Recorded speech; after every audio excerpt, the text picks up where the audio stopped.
Bom, boa noite para todos, bem-vindas e bem-vindos. Esse é o Fire Session, acho que número 3, né? Ou o número Isso. 4 do Brasil, número 3, 3. que é nosso aquecimento da conversa de liderança em design, para a gente aquecer, né, o assunto, e o programa começa já agora no dia 12 de julho. Para quem não me conhece, eu estou vendo que tem algumas carinhas conhecidas, vi que tem pessoal aqui da Ecos também, olá, Igor, Jumelo, mas vi também pessoas que eu não vejo faz tempo. Oi, Vini, tudo bem? Vi aqui a Luna, que também é nossa advisor do programa. Então, temos aqui todas as ajudas que podemos ter. Estou vendo várias pessoas conhecidas. Obrigada por todo mundo, por ter vindo, né? É um prazer. Então, olha, gente, para quem não me conhece, eu sou a Juliana Proserpi, sou fundadora da Ecos e Chief Design Officer,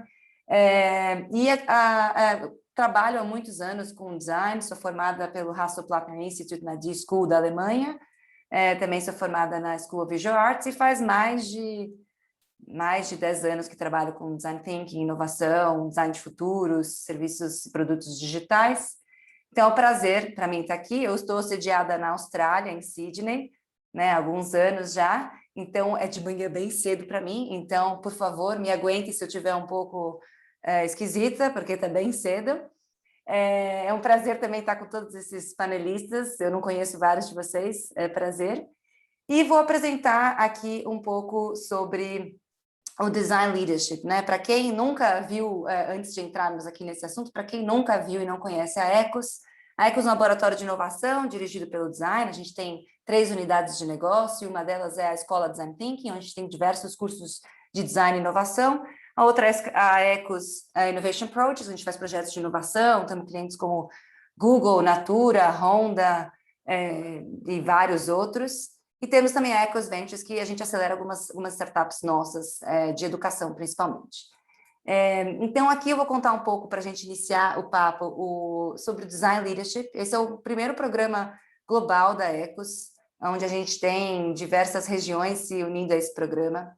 A gente tem dentro do programa 12 semanas, né, de conteúdo e de interação entre os participantes e todos os nossos design leaders. Todas as segundas-feiras, para quem participar do programa, a gente tem as Global Masterclasses, onde a gente tem esses líderes aqui globais incríveis, que nós fizemos pesquisa, né, com mais de 400 líderes de design ao redor do mundo, para descobrir quem que são as maiores lideranças em design hoje do mundo, né, do mercado de inovação, do mundo digital, e chegamos a esses nomes. Então temos Andy Polaine, Birgit Mager, Michael Chan, Peter Merholtz, Browning, Stephen Gates, Erin Casale, Indy Young, Phil Balagtas e Natalia Tsiwik. Eles são de várias regiões do mundo, de várias empresas incríveis. O Andy Polaine era da Fiord, a Birgit é da Service Design Network, o Michael Chan é da IBM, o Peter foi fundador da Path, a Browning é da Fiord aqui da Apex, Stephen Gates era da Envision, agora da WW, Erin Casale da Automatic, o Phil era da McKinsey, e a Natalia Tsiwik é da Huge. Então, são empresas e pessoas incríveis. E eles vão dar aulas super inspiradoras, né, toda segunda-feira. E aí a gente tem também as trilhas regionais. Então, às segundas-feiras, vocês têm aulas dos Global Masterclasses, né, conectando todas as pessoas, todos os líderes de design que estão fazendo parte do programa, vocês vão fazer bastante networking também. E às quartas-feiras, a gente tem as trilhas regionais, que temos as trilhas, né, da APEC e Europa, a trilha das Américas e a trilha brasileira, que vão ser workshops regionais, que vão durar, então, 3 horas, são mais práticos, né? E a gente vai discutir um pouco do contexto e da prática de design, liderança de design no Brasil. E aí essa parte do programa vai ser 100% em português, e a gente tem todos esses, né, esses incríveis líderes de design que estão em diversas empresas, tanto brasileiras quanto ao redor do mundo. Então a gente está puxando essa conversa para falar um pouco sobre liderança de design.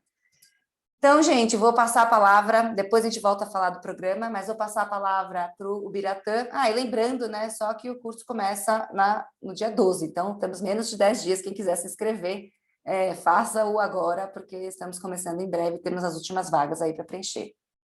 Bira, vou passar de volta a palavra para você. E deixa eu tirar o meu mute primeiro. Obrigado, Juliana. Eu não vou ler, claro, todo esse texto aqui, porque o pessoal já me conhece um pouquinho, mas eu sou Head de Design Online no X-Team, que é uma comunidade de profissionais de design. Também sou consultor, sou professor em cursos de pós-graduação na área de UX e de design. E estou aqui como um embaixador desse programa de liderança em design no Brasil. Acho que é um assunto que é muito oportuno e adequado e agradeço o convite da X também para ser o representante dessa iniciativa aqui no Brasil. E tenho coordenado esses webinars aqui justamente para que a gente fale desse assunto, fomente esse assunto. Acho muito importante a gente conversar. Acho que cada webinar que a gente conseguiu aqui trocar, a gente foi uma excelente troca. Todo mundo saiu daqui muito empolgado assim com o nível de conhecimento que a gente conseguiu trocar em cada um desses eventos. Eu acho que no programa não vai ser diferente. Então, também estou ansioso para começar. Pretendo cursá-lo. E espero que vocês aproveitem bastante aí, tá, do evento. Eu vou apresentar agora brevemente os nossos convidados e vou já lançar a primeira pergunta, tá bom? Vamos lá. A Juliana já passou. Vamos ao Gustavo Oliveira. O Gustavo Oliveira, ele é diretor de design e pesquisa na OLX Brasil, com mais de 15 anos de experiência em projetos de design e inovação. Foi head de design e inovação do UX Lab, da TOTUS, e diretor de design e inovação da Visa, áreas responsáveis pela disseminação da cultura de inovação centrada no ser humano. Especialista em facilitação de oficinas de cocriação, design thinking e business design, estudou design multimídia na Escola Pan-Americana de Artes e Jogos Digitais no Senac. O Cincelli, ele é head de design e partner na XP Int, tem 28 anos em Design e Business Innovation. Anteriormente, ele já trabalhou na McKinsey como VP de Design para a Latinoamérica, na Fjord como Head do estúdio e Service Design Director.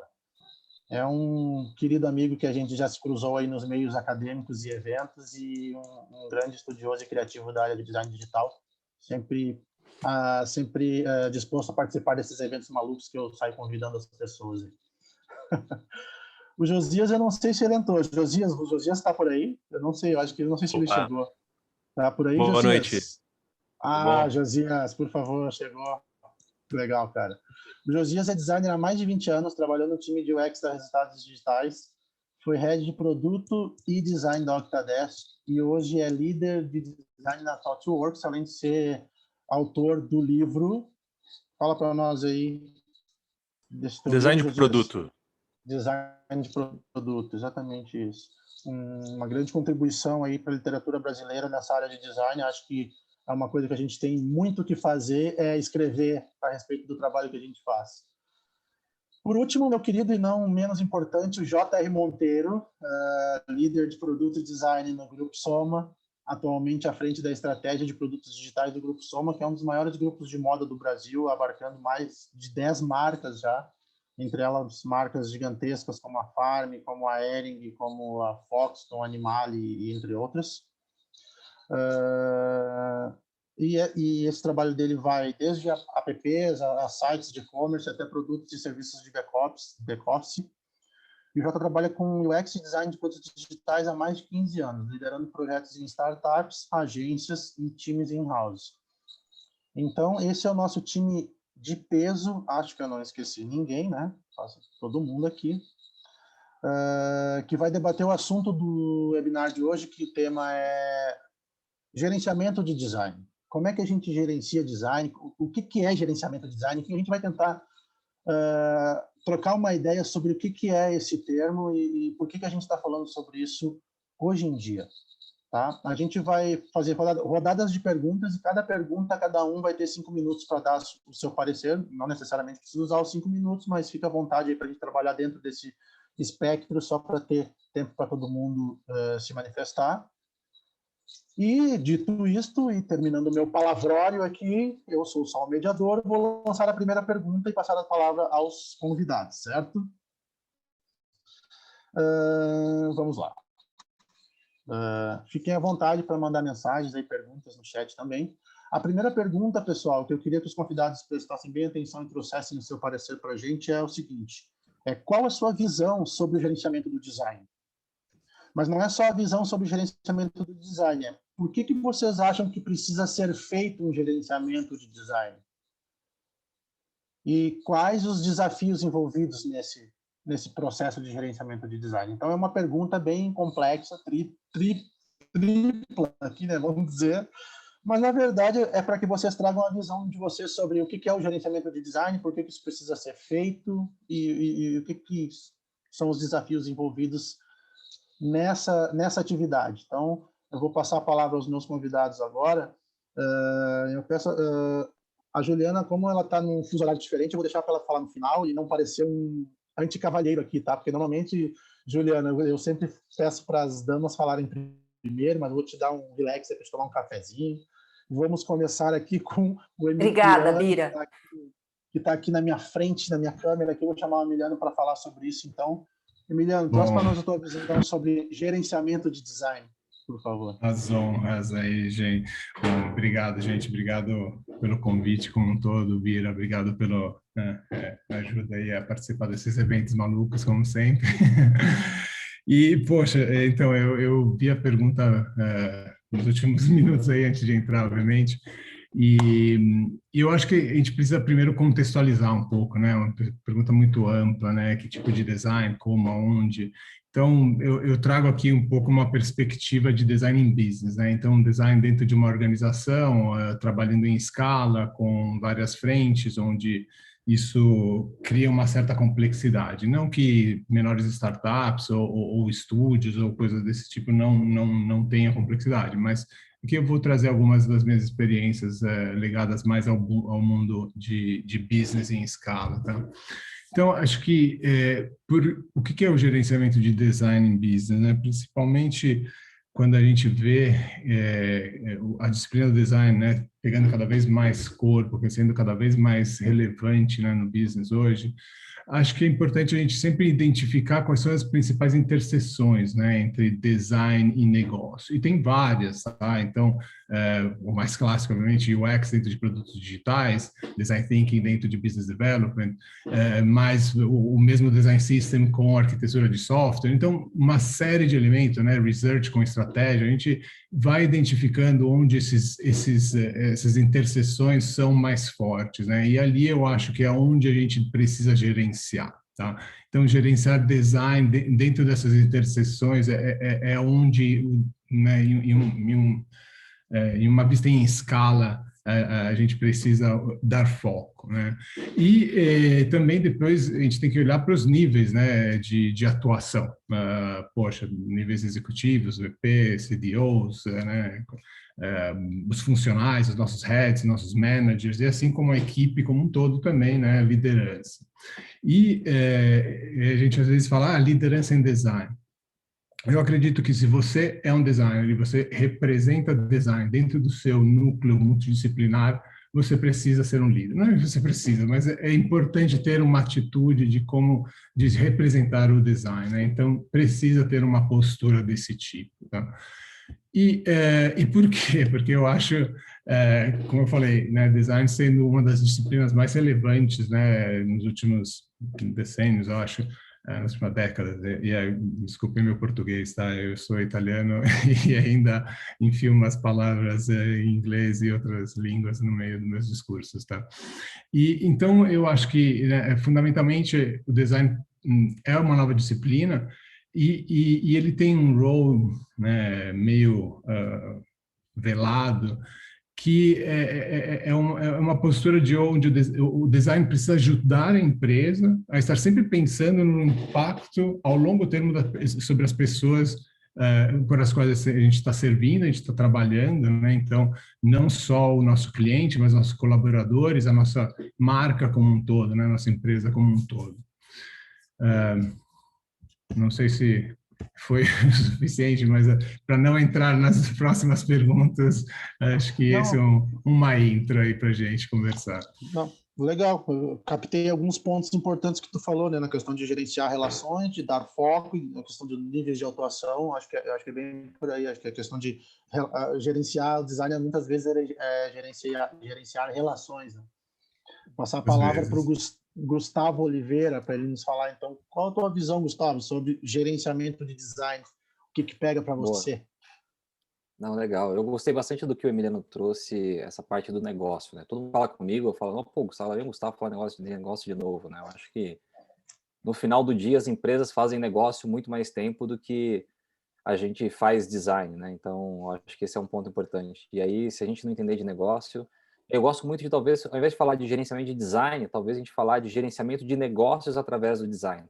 E aí eu acho que esse é um tema interessante para a gente olhar. E qual que é o papel do design nesse ponto? Acho que o Emiliano trouxe um ponto das relações, né? E não é um olhar melhor ou pior do que as pessoas já venham fazendo, mas é um olhar diferente, né? Um olhar que provoca, ele traz uma colaboração como centro, né? E esse estímulo cada vez quando a gente trabalha, né? E muita gente, eu trabalho no modelo do Spotify, eu trabalho num outro modelo, enfim.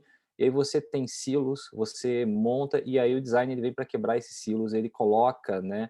Ele deixa claro o desafio cross, né? Numa visão, promovendo uma visão cada vez mais holística, né? Eu acho que esse é um ponto importante. Ele não é melhor nem pior, ele é apenas diferente, né? Eu acho que esse é um ponto. Sabendo que a colaboração é algo importante dentro de uma empresa, tem uma necessidade quando a gente fala no gerenciamento de negócio, né, sobre a ótica do design, acho que é extremamente importante quando a gente consegue, aí no nível, né, estratégico, desde atuar da definição correta do desafio que a gente precisa enfrentar, né, isso já é começar no gerenciamento, nessa definição do objetivo estratégico. E a partir disso, a gente garantir que nós temos o time, que os times estejam preparados para atender aquela necessidade. E aí nós temos gerenciamento de expectativas, stakeholders, né? Então tem uma série de coisas ali dentro, quando a gente fala no final do dia que é para entregar um objetivo, para cumprir com né, uma entrega, né, uma iniciativa, ou que a gente consiga atingir um resultado extremamente relevante para o negócio e que vai impactar positivamente a vida das pessoas, né? Então, eu acho que no final do dia a gente tem vários desafios, né? Desafio de pessoas, né? De processos. Muitas das vezes, quando a gente entra na questão da liderança, e aí tem muita gente que fala, pô, Gustavo, mas você é hands-on, né? E aí eu fico me pensando o que é ser hands-on. No final do dia, a gente é hands-on de processos, hands-on, né? Nós estamos nós estamos redesenhando processos, redesenhando carreiras, redesenhando estruturas organizacionais, né? Enquanto eu acho que esse é um ponto para a gente. Então, em alguns contextos, o design ele acaba sendo abstrato dentro de uma organização e a gente tem que ter essa condição de abstrair algumas coisas para conseguir tangibilizar algumas entregas, né? Eu acho que esse é um ponto extremamente importante quando eu vejo como gestão do design, mas eu gosto sempre de pensar que no final do dia a gente está fazendo negócio, né? Então eu gosto de pensar que é a gestão do negócio em si, sob a ótica do design, né? Que ele provoca, ele traz o ser humano, né? As pessoas para o centro. E aí, quando eu falo pessoas, são clientes, né? São seres humanos, são pessoas, né? Então, se eu não tenho uma boa estrutura organizacional que faça com que um time consiga performar de forma eficiente para me entregar uma proposta de valor, eu não estou sendo eficiente na minha liderança, né? Então, eu tenho que estimular com que o grupo consiga, né? Grupo de líderes, por exemplo, consiga olhar, né, essas boas práticas e repensar a estrutura organizacional para entregar uma boa experiência. Então tem N desafios, enfim, se deixar aqui a gente fica falando a noite inteira sobre desafios, mas é um pouco do meus 2 centavos de contribuição aqui sobre esse tema. Excelente, Gustavo. Muito obrigado, cara. Josias, traga a sua visão para complementar o que você entende por gerenciamento de design e qual a importância disso, como você vê isso. Legal. Bom, eu estou muito feliz de estar aqui. O que eu gostaria de dizer é que eu assino embaixo do que o Emiliano disse, o que o Gustavo disse, foi perfeito. Eu não precisaria colocar mais nada aqui, mas eu anotei 4 pontos que são bem importantes assim na minha visão pessoal / profissional, assim, que eu acredito em relação a por que a gente deveria fazer ou por que deve se fazer o gerenciamento do design, né? E aí tem um ponto que o Emiliano colocou no início da conversa dele sobre entender cada contexto, né? Cada empresa é um contexto diferente que a gente vai ser inserido, que a gente está dentro de uma cultura organizacional, um desafio diferente de entrega, um desafio de escala. Então, tem vários desafios ali que permeiam isso, né? Qual é a maturidade da empresa a qual nós estamos inseridas hoje? Né? Então, entender isso é super importante, né? Para a gente não chegar num lugar trocando pé pelas mãos assim e fazendo coisas de forma atropelada ou sem entender o contexto das pessoas que já estão lá, que já estavam lá antes de você entrar, né? Porque eu vou precisar de muita abertura para fazer o que precisa ser feito. Eu vou precisar de abertura das pessoas que são os stakeholders, que eventualmente vão ser até minhas líderes, eu preciso da abertura das pessoas que são minhas pares, né, que vão trabalhar comigo ali no dia a dia, eu preciso da abertura dos clientes para dar feedback e receber informações sobre o que é importante para essas pessoas, as quais nós fazemos aquilo que a gente faz todo dia ali, né? Porque dependendo de onde a gente está, tem algumas brigas que eu vou ter que comprar. E quais são as brigas que eu, como designer, vou comprar? Eu não vou comprar todas as brigas, porque senão eu vou só comprar brigas. Mas tem algumas brigas que eu vou precisar comprar. Por quê? Porque no final do dia, que nem o Gustavo falou, eu vou precisar entregar algum resultado, né? Eu não preciso entregar, por exemplo, um design system. Se aquele design system não tá atrelado a uma entrega de resultado que movimenta a empresa, que faz ela evoluir, consegue mais clientes, aumenta o fluxo de caixa, entrega o número que a empresa precisa no final daquele quarter, naquele mês. Então, se a minha entrega não está atrelada com isso, talvez eu seja a pessoa responsável, a qual precisa costurar esses pontos para que quem está dentro ali, stakeholders, entendam por que a gente está fazendo isso, as pessoas que estão do meu lado entendam isso e o cliente perceba isso, né? Depois, assim, nossa, como melhorou. Passaram 6 meses e parece que o produto mudou, sabe? Então, essas coisas são perceptíveis na outra ponta também.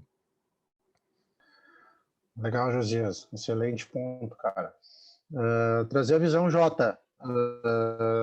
Fala um pouquinho para nós, Jota. O que tu entende por gerenciamento de design e qual é a tua perspectiva em relação ao tema? Primeiro, gente, obrigado aí pelo convite, Bira, Ju. Eu vou fazer a mesma coisa que o Josias, eu vou assinar embaixo do que o Gustavo, o Emiliano e o que o Josias falaram. Especialmente, eu gostei muito do que o Josias falou, que é sobre o impacto que a gente gera. E o que o Emiliano falou com relação a pessoas, eu acho muito importante também. Porque, para mim, o design se manifesta dentro da organização, tanto na entrega que a gente vai dar para o usuário, quanto antes mesmo, na parte da estratégia. Tá? Durante a estratégia, a gente tem que construir com as ferramentas que a gente, como designer, tem para definir essas decisões. Então, a gente vai participar tanto da estratégia, quanto da tática, quanto da construção da cultura ali dentro.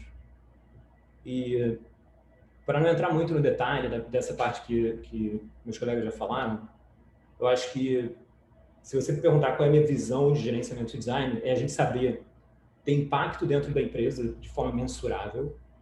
A gente tem que ter um impacto mensurável de design. Design tem que ter um lugar na mesa, aquele papo antigo, né? O designer tem que ter um lugar na mesa.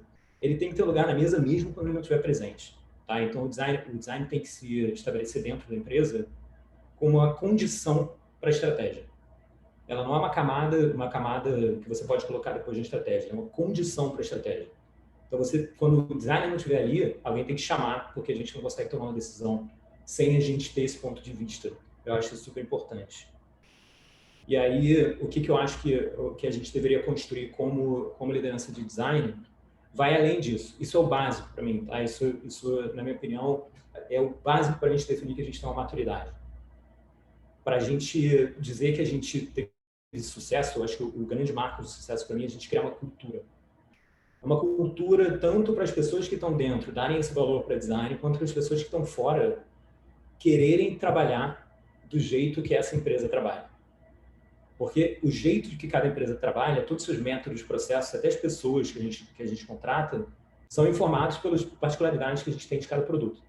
E aí, eu acho que a grande conquista que a gente tem para fazer como líder de design é externalizar essa construção. A gente, como líder de design, tem que trabalhar como designer, identificar o problema, identificar as particularidades daquele desafio e construir uma solução que seja única para aquilo dali.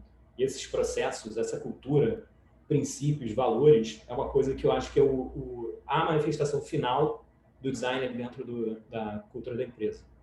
Tá? Que é o que o designer vai pensar na hora dele olhar para a empresa e falar: putz, eu queria trabalhar ali dentro. Eu queria trabalhar como eles trabalham ali dentro. Eu me identifico muito com esses princípios. Eu queria, inclusive, ajudar a construir aquilo ali dentro. E aí eu dou a volta inteira para o que o Emiliano falou no começo, que é a parte das pessoas. Eu acho que a nossa conversa toda aqui falando de gerenciamento de design vai permear esse assunto. Pessoas é o ponto mais importante. Então, toda a construção que a gente faz é, no fim das contas, a gente inspirar e empoderar, potencializar o trabalho dessas pessoas. Show de bola, Jota. Juliana, já tomou um café? Está acordada aí na Austrália? Que horas são aí? Tô acordando, já são 7h30. Obrigada, Bira. Boa. Traga a sua visão para a gente, então, Juliana, a respeito de gerenciamento de design, até que você, que é uma brasileira que está fora do país, é sempre importante para a gente entender como é que você enxerga isso e como é que a gente pode aprender com isso também. Claro, obrigada, Bira. Olha, eu acho que uma das coisas que eu estou bem feliz, assim, eu participei de diversas Fire Sessions do Design Leadership em várias, né, das sessões globais, e é muito legal estar ouvindo esse nível de conversa e de qualidade sobre liderança em design acontecendo no Brasil, né? Que eu acabei de ouvir do Gustavo, do Emiliano, do Josias e do Jota. Eu concordo com tudo que vocês falaram. Acho que só queria pontuar algumas coisas e talvez construir um pouco em cima dessa conversa.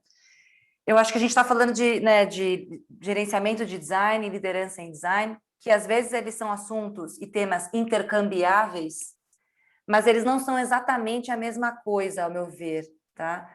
Eu acho que a liderança em design, o gerenciamento de design, ele sempre acontece dentro de uma liderança, né? Todo líder também gerencia, mas não necessariamente liderança é somente gerenciar, né? Então, acho que isso é uma coisa importante. E o outro ponto que eu queria trazer, tem mais alguns, né? Mas o outro ponto é que liderança em design, você não precisa ser um líder de design, você não precisa ser um designer para liderar a partir do design. Então, às vezes, você pode ser um executivo, um CEO, um líder de produto, um líder de inovação, um líder de marketing, você também vai liderar a partir do design, né? Porque ele é uma característica de liderança também, né? Que é diferente, como o Gustavo falou, mas ela não é somente proprietária dos designers, né? Mas também existe a liderança em design, propriamente dita, né? Que é você liderar esse tipo de abordagem, de tipo de prática dentro de uma organização. E aí eu acho que existem 4 pilares de liderança em design, que é até o que a gente vai trabalhar muito no curso do Design Leadership. E acho que esses 4 pontos são: é você articular o valor do design. Eu acho que todo mundo falou, né? Todos os panelistas trouxeram esse ponto. Articular o valor do design internamente para dentro da organização, né, para as pessoas entenderem o valor do design, o que significa, o que você vai entregar e como você vai inferir e influenciar as estratégias e até o produto final, né? E isso acontece com todos os atores, né, dentro da sua organização, dentro do seu time, e às vezes até com parceiros externos e clientes, dependendo do tipo da sua organização.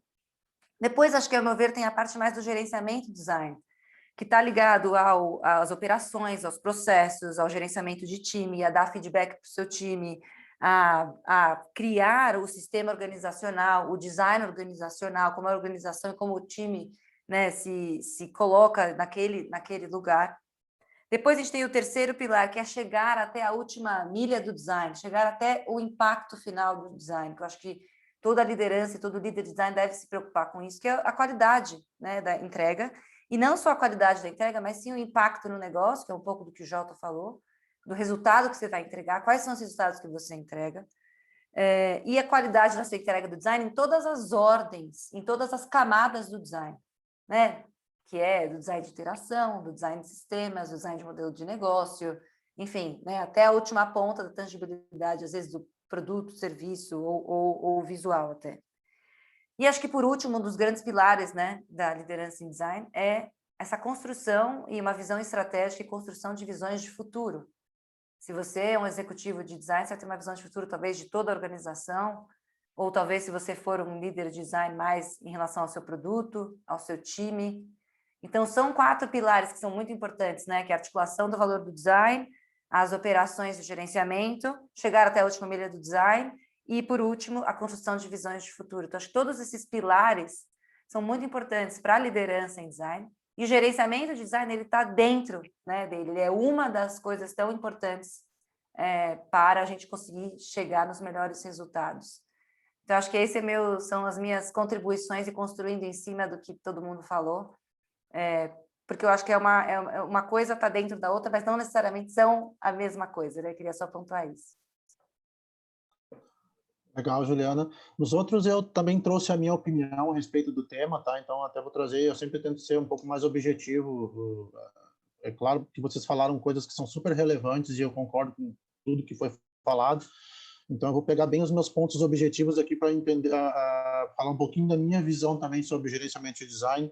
Mas eu começo pelo meu primeiro pilar, que já foi falado aqui, que eu acho que é pessoas. A gente não consegue gerenciar design se não se relacionar com pessoas, então não existe nem pensar sequer a questão de gerenciar design sem pensar em pessoas, mas eu acho que tem mais coisas, além de pessoas, eu acho que a gente tem que pensar em processos. Eu estou olhando aqui porque eu anotei minhas coisinhas para falar aqui. Então, eu acho que pessoas é um princípio, os processos são outros que a gente precisa gerenciar, porque dentro do design existem zilhões de processos e a gente precisa ter uniformidade e consistência disso dentro de uma organização para que a coisa consiga fluir, senão pode ser que a gente fique atirando para todos os lados e não acerte em lugar nenhum. Então, acho que a questão dos processos também é uma questão importante e relevante. Acho que as questões das conexões, que eu acho que o Emiliano falou muito, que é as conexões que o design faz, que eu acho que quando a gente faz design, a gente está o tempo inteiro conectado com negócios, conectado com tecnologia, conectado com marketing, conectado com branding, conectado com várias coisas, e a gente tem que gerenciar essas conexões. Eu acho que às vezes o mais importante é gerenciar essas conexões, porque é dali que a gente vai tirar informação, subsídio para criar, para poder produzir, para poder gerar entregáveis depois. Então, acho que é muito essa questão da gestão das conexões do design dentro da organização, acho que é muito importante. E, por último, eu acho que quando a gente fala de pessoas, de processos e conexões, eu acho que o objetivo, talvez, por trás de tudo isso, é para gerar cultura de design. Eu acho que a gente, como designer, e para gerenciar design, a gente tem que ter um objetivo, talvez, até intrínseco dentro da nossa atuação, dizer, cara, eu estou fazendo tudo isso porque eu acredito que a cultura de design pode fazer uma organização melhorar, uma companhia melhorar seus resultados, melhorar o bem-estar de seus funcionários, melhorar a realização profissional de todos os colaboradores, enfim. Então, acho que a cultura de design pode contribuir para isso. Então, acho que os meus pilares seriam isso, tá? Mas, assim, eu vou trazer 2 pilares, porque esses 2 pilares têm a ver com a próxima pergunta que eu vou lançar para os convidados. E a próxima pergunta, ela fala muito sobre o que a gente considera como importante para a relação, para que aconteça o gerenciamento de design. Eu queria trazer 2 aspectos especificamente para que os nossos convidados falassem, que é de pessoas e processos. Eu sei que alguns já falaram de pessoas, e alguns já falaram também de processos, mas eu gostaria que vocês tentassem ter, sei lá, ter uma visão focal sobre pessoas e processos, e trouxessem para nós a visão de vocês a respeito da importância desses aspectos no gerenciamento do design. E aí eu vou começar pelo contrário agora, Ju, contigo, para dar as honras. Pode ser? Pessoas e processos, claro. Bom, eu acho que esses são 2 pontos realmente cruciais. Acho que a gente está vivendo um momento dos times, falando de pessoas e processos, né, dos times de design, que vou dar um pouco do contexto do crescimento, né, das áreas, dos times, etc. A gente vê hoje, eu conversei com muitos líderes de design por aí, e o que eu ouço é, o meu time está crescendo, eu estou contratando, meu time tinha 5 pessoas, agora tem 20, meu time tinha 30 pessoas, agora tem 50, meu time tinha 50, agora tem 100 pessoas. Para você gerenciar e trabalhar num time, né, que está crescendo, também você precisa de processos, você precisa das pessoas corretas nos seus lugares, né? E aí a gente precisa pensar em quais são os processos, qual que é o design organizacional, qual que é o sistema que você vai botar, né? E os processos que você vai botar para o seu time funcionar bem. E aí eu acho que a gente chega num ponto também que as características dos times de design estão evoluindo muito rapidamente, né? Antigamente a gente tinha uma constituição de times de design que eram mais generalistas. Então, todo mundo meio que fazia um pouco de tudo, e agora a gente cada vez mais tem as especialidades dentro do seu time, dependendo da sua atuação. Se você é uma empresa mais de tecnologia, se você é uma empresa financeira, se você é uma empresa, enfim, de moda, se você é uma empresa de consultoria, as especificações dos tipos de design que você vai ter no seu time vão, né, ser um pouco diferentes, né?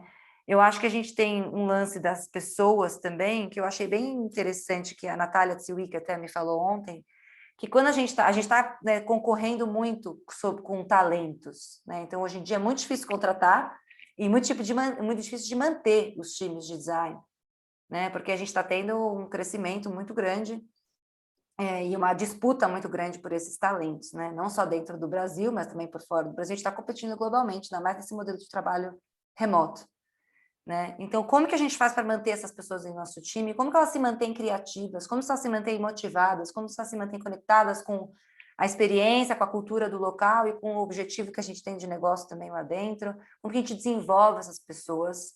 E ela falou um negócio muito legal. A gente está tendo uma rotatividade muito grande nos times hoje em dia, né? E se seu time está acontecendo isso, não se sinta mal, porque não está acontecendo só com você, está acontecendo no mundo inteiro.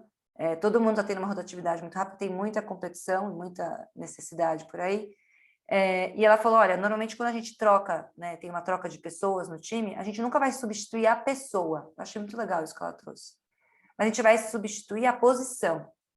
Porque a maneira que você vai formatar como a pessoa vai atuar depende muito das características que essa pessoa traz, das habilidades, etc. Mas ele está substituindo a posição. Eu achei isso incrível, porque é uma visão que a gente parece meio óbvio, mas às vezes a gente esquece, né? A gente quer traduzir e fazer essa transição ipsis literis de uma pessoa para outra pessoa e depois a gente fica frustrado, né? Como gestor ou como time, etc. Então, tem esse tecido social, eu acho que a gente precisa pensar e tentar desenhar, ajudar a desenhar comportamentos, que a gente começa a entrar nessa esfera de design, né, de comportamentos, de cultura, que acho que são muito interessantes quando a gente começa a trabalhar com pessoas e processos. E aí tem várias, né, tem o Design Ops, que ainda é uma coisa ainda nova no mercado, né? É falado há muito tempo, o Peter Merholtz, que é um dos nossos professores, escreveu o livro já faz algum tempo, mas ainda é muito novo, né? Tem pouca prática, pouca experiência do que significa isso para ajudar essas operações, os processos também. Então, acho que eu estou dando alguma pitada de introdução do porquê que isso é tão importante, né? Das pessoas, os processos, os times estão crescendo muito rapidamente, ou às vezes até diminuindo por conta da pandemia, mas estático o time provavelmente não está, e então as pessoas, os processos são muito importantes. Queria trazer a visão do Jota, que é um cara que falou muito de pessoas, talvez o mais humanista dos que eu ouvi falar aqui. Mas brincadeiras à parte, Jota, fala um pouquinho para nós de pessoas e processos. Cara, esse é o assunto que eu poderia ficar falando a noite toda, tá, gente? Mas eu adorei muito o que a Gil falou, essa questão de mudar a posição. Porque eu acredito muito que o processo ele se adequa às pessoas e não ao contrário. A gente não pode instituir um processo, pelo menos na minha visão, a gente não pode instituir um processo sem antes entender a motivação das pessoas. Tá? E a motivação, o jeito de trabalhar, esse workflow vai ser construído dentro da squad, dentro do time, dentro das particularidades daquelas pessoas que estão trabalhando ali dentro. O que a gente tem que dar como processo são ferramentas para reduzir duas coisas. Primeiro, reduzir incertezas. E segundo, reduzir a quantidade de decisões que você tem que fazer durante o seu processo de trabalho. Quando você está trabalhando com design, seja na parte de desenvolvimento do problema ou desenvolvimento da solução, você está tomando micro decisões esse tempo todo. Você com o seu time inteiro, né? Você vai decidir qual problema você quer investigar, como você quer explorar esse problema, como você vai validar que esse problema existe, na parte de solução, parte de levantamento de usuários para testes. Você está tomando esse monte de decisão. Tem processos que você pode colocar ali, processos e ferramentas que você pode colocar ali para reduzir essas decisões e permitir que esse designer consiga investir o tempo dele de uma forma mais produtiva. Então, em vez do usuário toda hora estar pensando em como ele vai fazer recrutamento, a gente resolve isso em processos de ferramentas. Se ele, em vez do usuário ficar decidindo o detalhe de como ele vai desenhar um botão, a gente tem os componentes e design system para resolver isso. Tá? Então, essas coisas a gente vai dar as ferramentas que vão propiciar o trabalho do designer, mas ele constrói esse workflow. Eu acho que a gente não pode instituir um workflow muito duro, senão a gente perde a flexibilidade e não tem espaço para as diferenças entre as pessoas ali dentro. A Juliana falou também da questão da rotatividade, né? Rotatividade nem sempre é uma coisa ruim. A rotatividade, dependendo da motivação que a pessoa tem para tá saindo, ela pode ser uma coisa que você pode aproveitar. Tá? Nem sempre uma pessoa quer criar uma relação duradoura com aquela empresa, nem mesmo com aquela profissão. Às vezes a pessoa está trabalhando porque é uma vocação que ela tem, e às vezes ela está trabalhando para aquilo dali porque ela precisa botar comida na mesa. a gente não pode obrigar todo mundo a ser apaixonado por design. Tá? Isso é um assunto polêmico, mas no fim das contas a gente tem que ser realista. A gente não pode obrigar todo mundo a ser apaixonado por design. Todo mundo aqui tem hobbies, todo mundo aqui tem filhos, que são coisas que são prioridade na nossa vida. A gente tem que entender as motivações por trás de cada profissional dentro do nosso time e com isso entendido, a gente permite que eles cresçam dentro do objetivo de vida deles. E se eles precisarem sair, porque agora que eu né, fiz meu pé de meia aqui, eu quero ir morar no interior e criar meu filho no interior, cara, a gente ajudou ele a fazer isso e enquanto ele estava dentro do nosso time, ele estava trabalhando com automotivação, porque ele estava trabalhando no objetivo de vida dele. Tá? Então, essa parte das pessoas, você entender a motivação dela, eu acho que é extremamente importante. E as ferramentas e processos, elas são meios. Elas não podem ser impostas. Porque uma vez que elas são impostas, elas tiram flexibilidade e não permitem que a gente comporte outros tipos de pessoa ali dentro do time. Show de bola, Jota. Josias, traz para nós o seu parecer sobre pessoas e processos. Legal. Eu queria fazer uma reflexão sobre o que o Jota falou em relação ao tempo das pessoas nas empresas, né? Porque o que está acontecendo é que está havendo realmente uma rotatividade muito grande no mercado, especialmente porque o mercado está aquecido e às vezes as pessoas não estão dando tempo para as coisas acontecerem, né? Elas não estão ficando tempo suficiente dentro de uma empresa para conseguir entregar algum resultado que tem assim, no mínimo, tem 2 fatores importantes, né? Um é o resultado que a pessoa entrega para a empresa, que ela entregou como resultado, um entregável, algo que ela construiu junto com o time, junto com o cliente, junto com o usuário. Mas tem também aquilo que ela construiu para si mesma como profissional, né? Então, ela estava num estado anterior antes de chegar naquela empresa e como ela foi se transformando ao longo do caminho, né? E, assim, eu também sou professor, né? Eu sou professor na Mergo. E uma das maiores lições, assim, que eu aprendi sendo professor foi entender a quantidade de esforço que eu preciso fazer como líder para ajudar outras pessoas, né? Como eu faço, primeiro, para montar um time diverso, em que eu, de fato, nós tenhamos visões diferentes sobre um produto, sobre a empresa, o mercado que a gente está inserido, para quem que a gente está construindo alguma coisa, e como essas pessoas trabalham entre si para criar o produto e para se desenvolver, né? Então, tem vários fatores que estão em jogo aí, mas eu acho que, assim, eu preciso aprender muito, né? E quanto mais eu me coloco numa posição de abertura para aprender, mais eu consigo entender o contexto das outras pessoas e ajudar na formação dessas pessoas para que elas não vão embora em 5 meses. Como eu faço para que elas fiquem 8 meses? Como que eu faço para que elas fiquem 1 ano? Como que eu desenho um tour para elas para que, olha só, vamos desenhar pelo menos 1 ano aqui, para a gente construir alguma coisa em conjunto, né? E fazer isso, encontrar eco do outro lado, tipo, pô, será que é isso que você quer mesmo? Será que você ainda não olhou do ângulo que te dá algum prazer no trabalho? Então, descobrir isso, para mim, assim, tem sido um desafio diário e bem interessante, né? Concordo plenamente. Eu até ia complementar, mas vou seguir a ordem aqui, deixar o Emiliano, nosso italiano, trazer a sua visão, porque ele também traz essa ideia de falar um pouco de pessoas e processos, Emiliano, principalmente você que é um italiano que está trabalhando no Brasil. Como é que é ver pessoas assim e processos? Gente, pessoas são pessoas, né? Em qualquer lugar do mundo é importante a gente ver o aspecto humano, né? Então, vamos lá. Eu estou super assim, contente de escutar todos vocês e acho que assim concordo realmente em todos os aspectos. Só queria olhar, né, para pessoas e processos como pilares, né? A Juliana falou no começo de pilares, né? Para mim existe uma hierarquia ali de pilares, né? Onde o propósito é onde a gente né, procura sempre estar ali alinhado com os propósitos das empresas, normalmente é querer melhorar a vida das pessoas de alguma forma, né? E logo ali depois, pessoas e processos vêm como os core, né? Com a frente mais importante, vamos dizer, dessa pirâmide.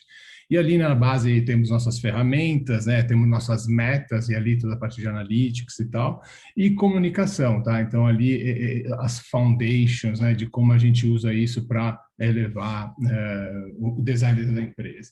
Então, quando a gente fala de pessoas, para mim é muito importante, né? Entender o designer que existe nessa pessoa, né? Então, qual é essa frente otimista, né? Essa frente de, não sei se existe uma palavra, propositivo, né? Como ser. É importante entender qual é o perfil, né? E o momento onde ela está indo, o perfil. Poxa, entra mais um writer, entra mais um visual, eu venho mais a nível de gerência, né? De operações. E o momento, né? O momento não só falando de senioridade, mas falando de momento de vida, como o Josias falou, né? Eles podem ter um propósito diferente, estar num momento de vida onde eu quero fazer certas coisas, né? O Jota, desculpa, mencionou ali. Então, essa frente de pessoas, eu acho que é sempre importante olhar por várias lentes. Porquanto a gente depois fala de processos, no nosso caso, e eu estive puxando muito com o nosso time de Ops aqui, as duas faces, né? Então, a eficiência, né? Então, como fazemos nossos processos o mais eficiente possíveis, e a eficácia dos processos, né? Então, poxa, consigo fazer um processo de discovery na melhor maneira possível, trazendo as pessoas certas para serem entrevistadas, os stakeholders, o processo como um todo ser feito não só por designer, mas também por todo mundo que passa por isso.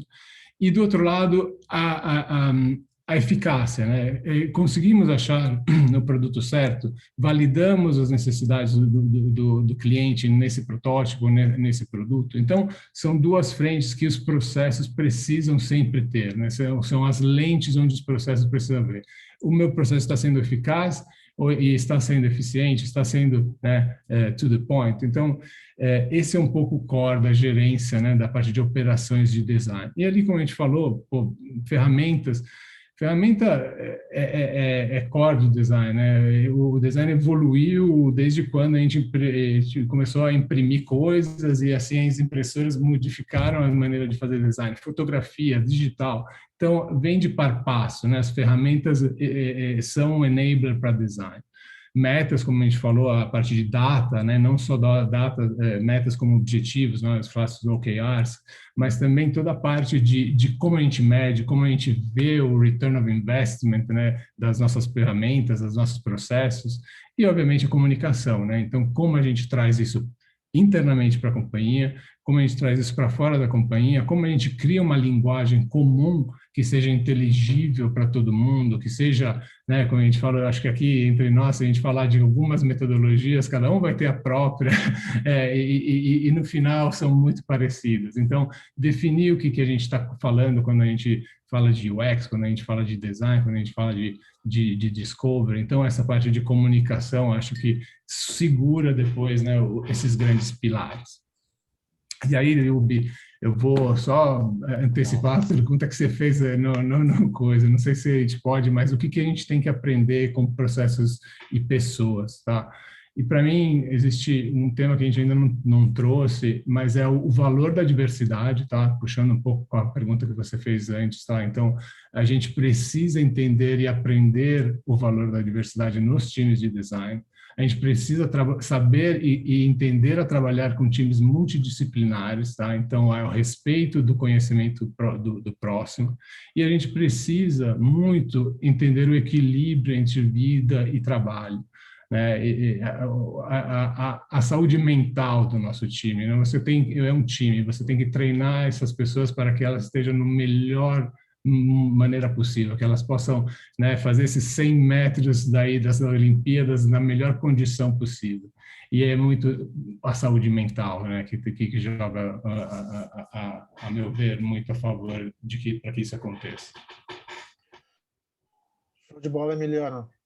Trazer a visão do Gustavo Oliveira, então, a respeito de pessoas e processos, Gustavo, você que passou por diferentes contextos empresariais, aí, o que você tem a nos dizer sobre esses aspectos?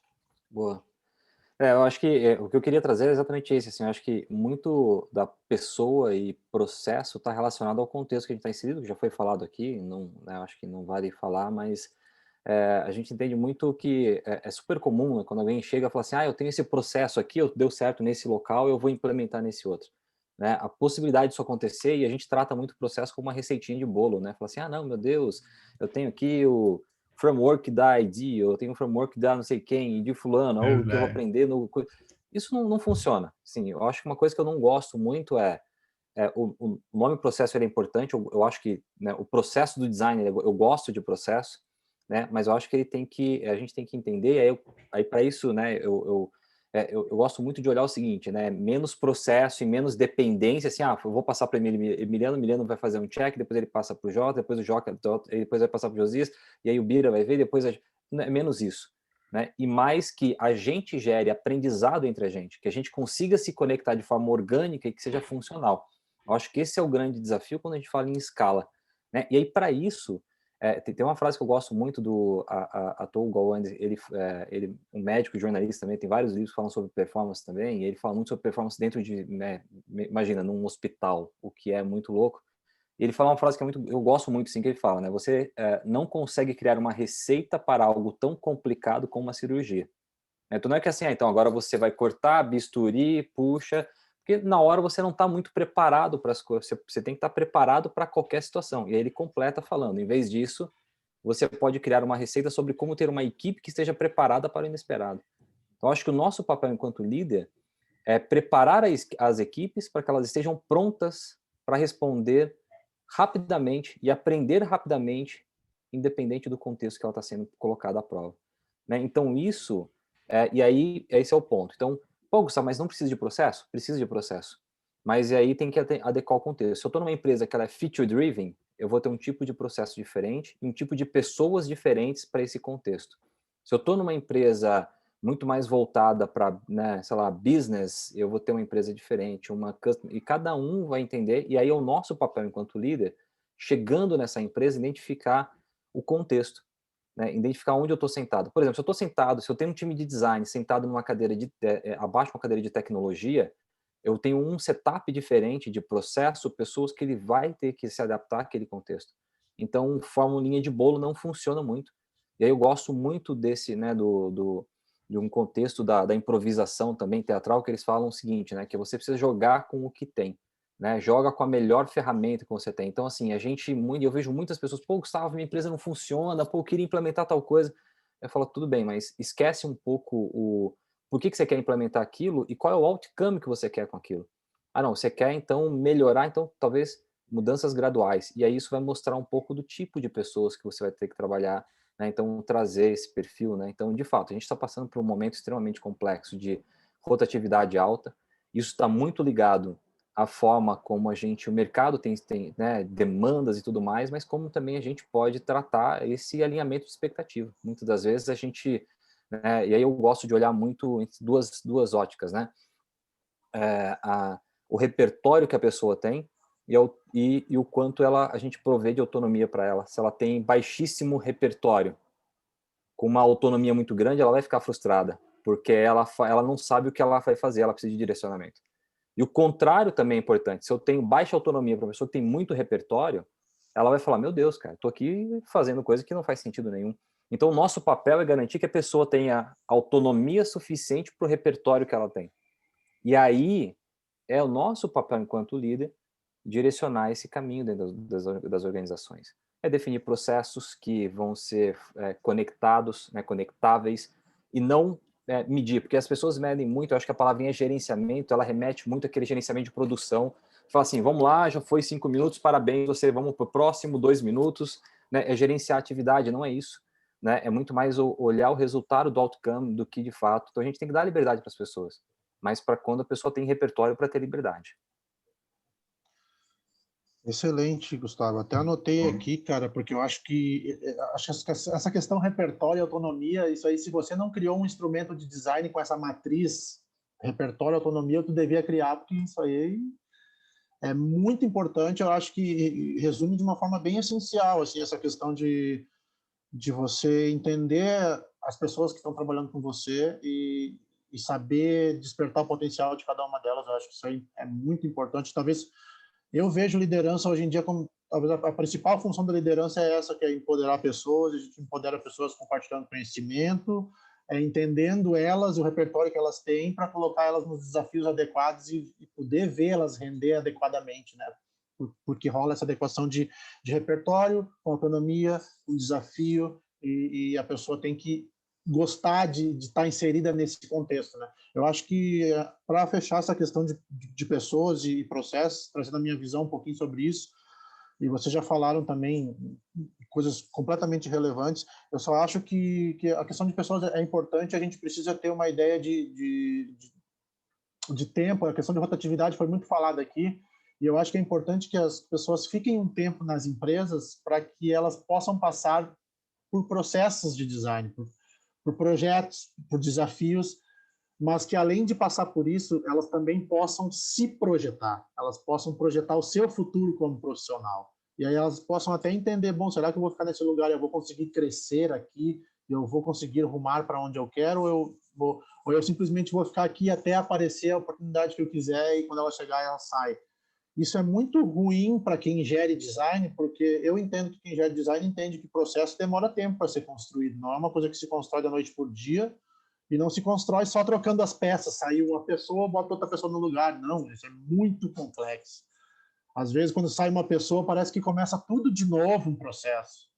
Então, é muito delicado esse negócio. Então, eu acho que a gente, por exemplo, tinha que ter nas empresas, pelo menos no Brasil, é onde eu conheço mais políticas de retenção de talentos, coisa que a gente quase não vê aqui. A gente fala de retenção de talentos, os gestores das empresas te olham assim, tipo, como assim retenção de talento? Como se você está empregado já fosse um favor. Você está empregado, aí você quer ainda que eu faça ações de retenção de talento para você? O que está acontecendo? Mas a partir do momento que o mercado começa a ficar feroz e começa a pegar o profissional de uma outra empresa oferecendo mais salário, mais benefício, mais isso, mais aquilo, ou às vezes até mais ambiente, mais método, mais pessoas legais para trabalhar, porque às vezes as pessoas não querem só dinheiro, as pessoas querem trabalhar com pessoas legais, com pessoas relevantes, que falam coisas relevantes, que são inteligentes, que estão fazendo a coisa andar para frente. Então, eu acho que tudo isso está relacionado com retenção de talento, e eu acho que retenção de talento é muito importante para que a gente tenha as pessoas por mais tempo nas companhias, e tendo as pessoas por mais tempo, a gente tem mais possibilidade de fazer o processo acontecer mais vezes, e aí sim fazer essa cultura acontecer. Se a gente ficar só trocando pessoa toda hora, vai ficar quase impossível a gente construir cultura, entendeu? Então, eu acho que esse era o meu parecer sobre esse aspecto. A gente, é claro, tinha mais perguntas, mas a gente já completou 1 hora, Ju. Então, eu vou deixar você fazer o fechamento do evento, mas, de qualquer forma, eu quero agradecer demais aqui a presença do Gustavo Oliveira, do Emiliano, do Jota, do Josias e sua, Juliana, porque a gente falou de um assunto aqui que, é claro, na boa, a gente podia ficar falando aqui até amanhã. Isso aqui é muita coisa para a gente falar aí, né? E mais do que isso, um assunto gostoso, com pessoas inteligentes e capazes de fazer esse assunto evoluir. Então, acho que isso faz toda a diferença. Então, obrigado pela presença de todos aí que estiveram aí presentes e participaram desse evento. Participem da formação em liderança e troquem informação, troquem conhecimento aí. Eu vou deixar a Juliana com as palavras finais, considerações finais, para apresentar para vocês o programa também e fazer os agradecimentos, tá bom? Obrigado pela presença de todos, pessoal. Obrigada, Bira, obrigada a todo mundo que está participando e aos palestrantes. Eu queria só assim, agradecer muito mesmo a esse painel, né, a esse Fire Session. Acho que um dos grandes objetivos do programa Liderança em Design, o papel da Ecos, né, em lançar esse programa e fazer tantas Fire Sessions no Brasil e ao redor do mundo, é a gente começar a discutir, é elevar essa conversa e a maturidade do design nas organizações, né? E ajudar a contribuir para que a gente forme novos líderes de uma maneira um pouco mais estruturada. Os times estão crescendo, quem era lead de repente vira manager, quem era manager vira design director, e assim vai, né? Muito rapidamente, mas a gente não tem uma formação, né? Então é por isso que eu acho que, e eu estou muito feliz com essa conversa, para falar bem A verdade, foi uma conversa de altíssimo nível, assim, um prazer. Obrigada mesmo aos palestrantes. Estou, assim, inspiradíssima por tudo que vocês trouxeram. Como que vai funcionar, né, o programa aqui? Eu queria só contar um pouco mais sobre a estrutura dele. Então, o programa vai começar no dia 12 de julho, tá? Para quem quiser, essa foi o início de conversa de liderança de design. No programa, a gente vai aprofundar cada um dos temas que a gente tratou aqui. São 12 Global Masterclasses que vão acontecer sempre às segundas-feiras, 12 workshops regionais no Brasil, aí em português, e todo mundo faz parte de uma rede global. A gente tem um novo modelo você pode participar do programa inteiro, né? Ou você pode participar só das Global Masterclasses ou só da trilha brasileira, se você preferir. Tem gente que... A gente está vendo que foi uma surpresa muito legal. Tem gente que quer participar só da trilha brasileira, dos workshops, das 12 sessões. Também é possível, tá? Hoje em dia. Então, o programa ele tem essas 12 semanas, ele é estruturado nesses 12 temas que a gente vai passando. A aula global é sempre ligado ao workshop regional. Então, toda semana, na segunda, você tem a aula global, com o líder global, sobre liderança em design, introdução, sobre como dar feedback e ouvir o seu time, sobre como criar produtos digitais melhores e articular times para produtos digitais, como articular o valor do design, né? Como pensar no futuro do service design em relação ao design organizacional, não só service design como abordagem, né? Como espaço do design, mas aplicar isso para a sua prática, como criar uma visão de futuro para o seu produto, para a sua organização, como desenhar, usar o design para criar impacto, como usar ética de design, o que isso impacta no desenvolvimento do seu produto, da sua organização, como criar uma prática de design e formar o seu time de design, como extrair criatividade dos seus times e puxar as barreiras e as vanguardas do design. Nessa aula a gente vai falar sobre essas vanguardas de design, sobre design para computação quântica, design e inteligência artificial e etc. Depois, como manter o seu time para chegar na última milha do design, como desenhar a sua organização a partir do Design Ops e quais são os passos e os caminhos para a liderança em design.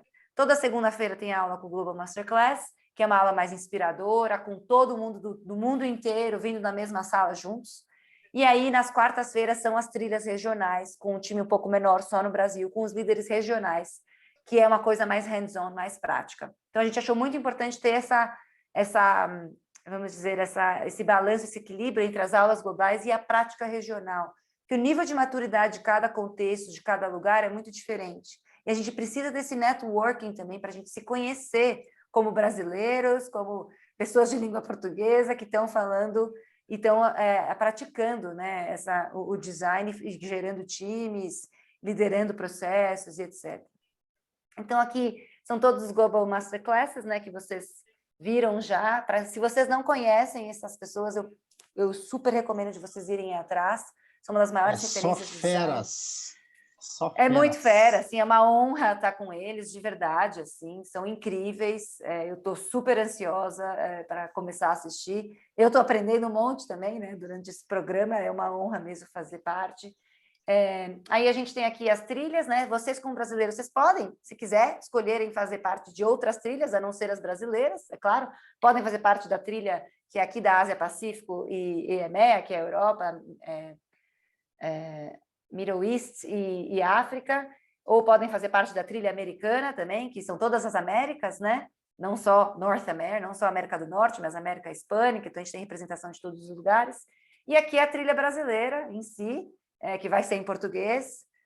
Os workshops são mais longos, de 3 horas, hands-on, com todo o design de experiência de aprendizagem da EX, que talvez alguns já conheçam, que é sempre a partir do aprender fazendo, a partir de trocas, muito hands-on mesmo. E aí, gente, se alguém quiser saber mais, eu recomendo vocês baixarem os sílabos, né, que tem no site. Talvez a Luna, se puder mandar aí o site no chat do programa, fiquem à vontade. A Luna também é nossa advisor do programa, então ela pode atender vocês e falar com vocês qualquer dúvida, ou também podem me acionar, tá, no LinkedIn ou e-mail. E aí, o programa, então, começa agora, no dia 12 de julho, vai até dia 29 de setembro. As aulas masterclasses, às segundas-feiras, são ou às 7 da manhã no Brasil, ou às 8 da noite. Vocês podem assistir ao vivo, também são gravadas, e os workshops acontecem sempre às quartas-feiras, às 19 horas, e duram 3 horas, tá? Então, esse é um pouco da estrutura do programa. A gente está oferecendo aqui para quem participa do Fire Session 20% de desconto. Fiquem, por favor, à vontade para usar. E as vagas estão quase, né, estamos fechando, porque o curso já começa no dia 12 de julho. Esse curso, desse jeito, ele nunca mais vai acontecer, né? Então, por favor, quem quiser, tiver interesse, é uma liderança que está, ou já é uma liderança mais executiva de design, ou de inovação, ou uma liderança em design que está crescendo, né? Você é um lead ou um manager que está crescendo. Esse programa vai atender, acho que, a todas essas expectativas.